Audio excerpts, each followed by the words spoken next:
रस्ता विचारल्याचे निमित्त झाले आणि या एका क्षुल्लक कारणावरून एका 25 वर्षीय तरुणावर कोयत्याने वार करत त्याला गंभीर जखमी केल्याची घटना घडली आहे।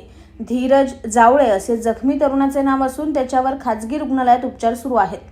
कल्याण पूर्वेत ही घटना घडली असून या प्रकरणी कोळसेवाडी पोलीस ठाण्यात गुन्हा दाखल करण्यात आलाय। पोलिसांनी यात गणेश शेवाळे याला अटक केली असून अक्षय गोगावले व विकी महानरवर या दोघांचा शोध सुरू आहे। कल्याण पूर्वेतील नांदिवली परिसरात शनिवारी ही हल्ल्याची घटना घडली आहे। धीरज जावळे हा त्यांचा मित्र तेजस भराडेसह दुचाकीवरून कल्याण पूर्वेतील विजयनगर परिसरातून जात होता। रस्त्यावर खोदकाम सुरू असल्याने त्यांनी समोर येणाऱ्या दुचाकीवरील तरुणांना विचारले की पुढे रस्ता सुरू आहे का।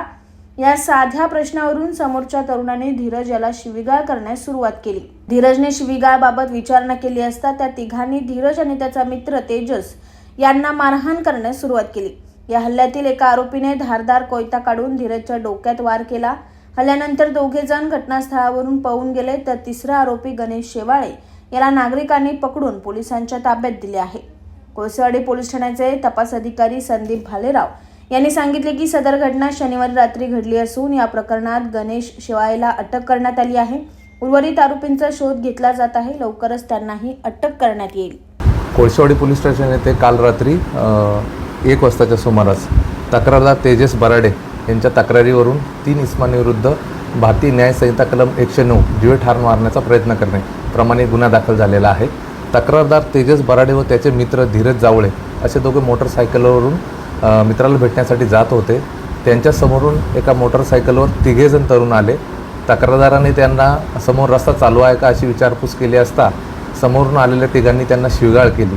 शिवीगाळ का केली असं तक्रारदाराने विचारले असता आरोपींनी त्यांना तिघांनी मिळून लाथाबुक्क्यांनी मारहाण केली आणि त्यातील एका आरोपीने तक्रारदाराचा मित्र धीरज जावळे याच्या डोक्यात लोखंडी कोयता मारून त्यास गंभीर दुखापत केलेली आहे। सदर जखमी इसम गुरुप्रीत हॉस्पिटल विजयनगर या ठिकाणी ॲडमिट आहे।